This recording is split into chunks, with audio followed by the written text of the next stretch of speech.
folks, how you doing?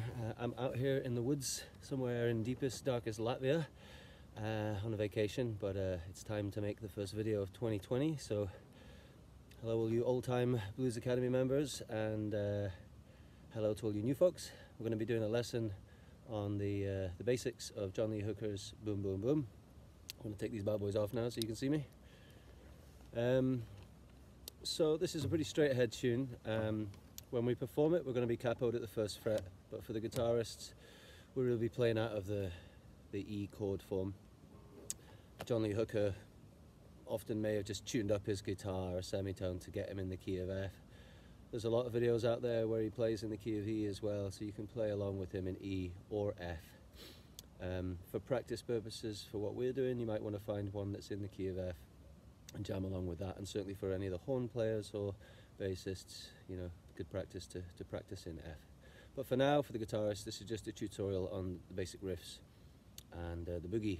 So a few things to say about John Lee Hooker's version is that if you check out some of the recorded versions and also the performance he does on the street in the Blues Brothers film, you'll see that it's really a one chord boogie when he plays it.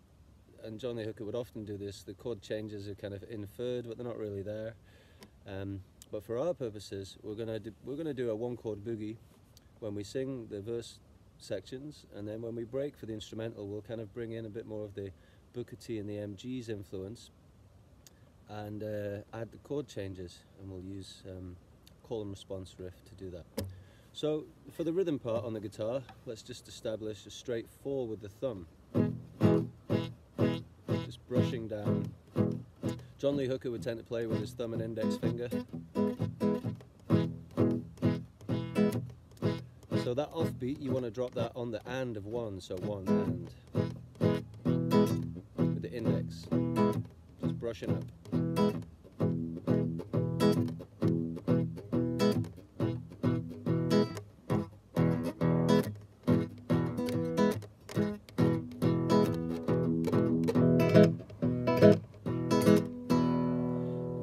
Add in the bass line, so that's E, G, A, E, so you'd go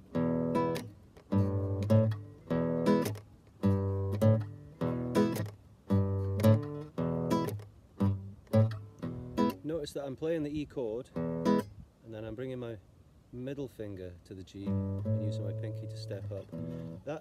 What that does is it kind of means my index finger is kind of muting the other strings underneath there, so I'm just getting, and I'm getting the chord here, 1 and muted, 1 and muted. Of course you could just fret like a partial E chord here and do this.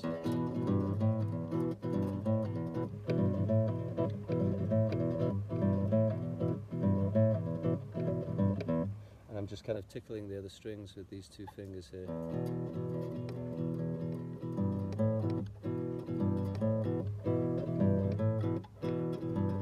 The thing with boogie is you don't have to do any one particular thing, you just do whatever's comfortable, whatever grooves and keeps the thing moving along at a groovy rhythm. Okay, so practice your boogie and just keep it simple and keep it rhythmic, keep it at the same tempo. For the riffs, when he's singing, he'll say something like boom, boom, boom, boom.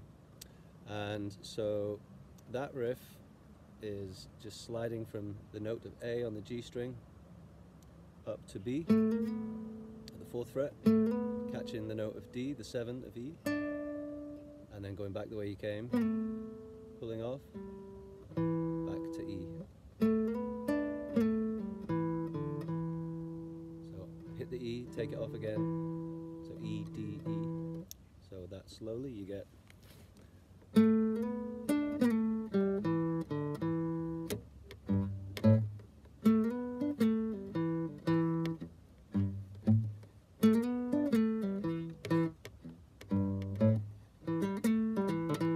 And then a possible response to that would be this one here, so index finger on the note of E.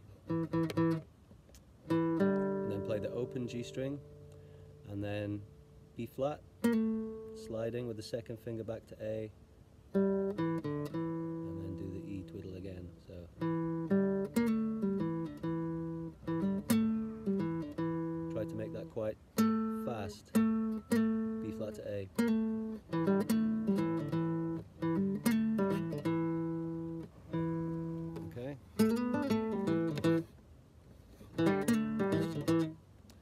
notice here for this. So for the first riff, I'll bring my thumb down here and I'll play with my thumb and then index finger.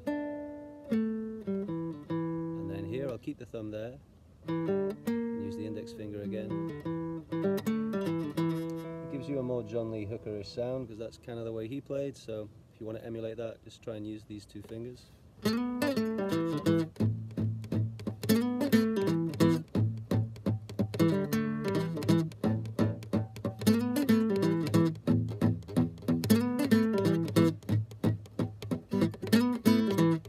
Sometimes listening to John Lee play on different versions, he does something, because this riff,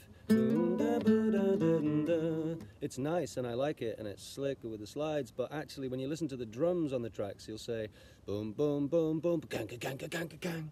And that riff doesn't really capture the rhythm of the drums as well as some of the stuff that John Lee does, which is more like, it's a bit more raw. So for that one, you just go in, sliding straight from the A to the B and catching all these open strings here. So open B string in unison with the note you're playing, and then the open E string against that.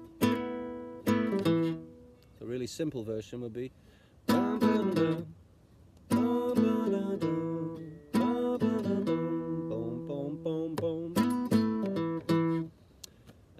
another way to do it would be to add a little twiddle before it. So I'm going to go E, open G,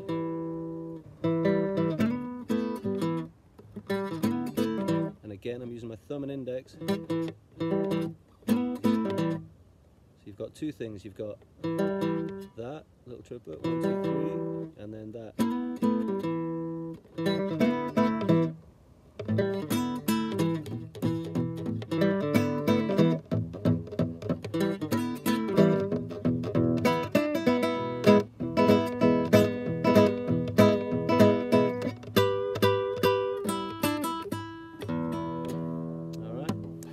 Now that should be enough to get you started on that, and what I'd like to do is just cover a little bit of how to play chord changes using these call and response riffs.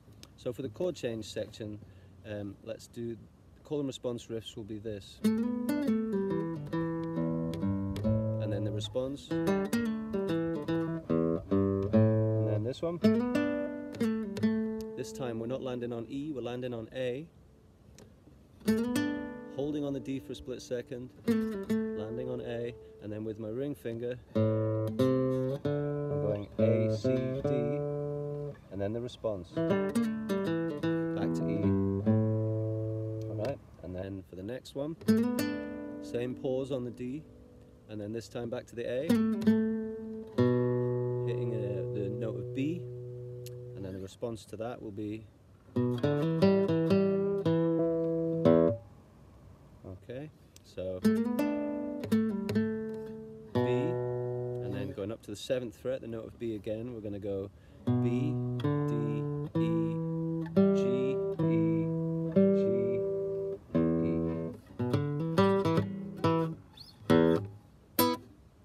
Okay, so I'll run through that whole section slowly.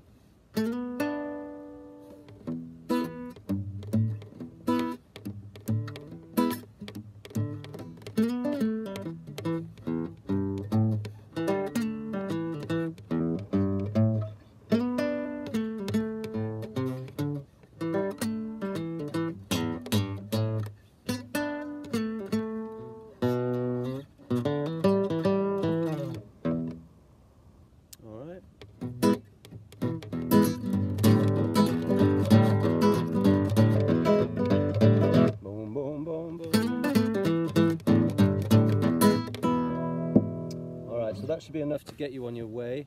Have fun with that, practice hard, and we will see you in a short while at Blues Academy. Cheers guys, bye for now.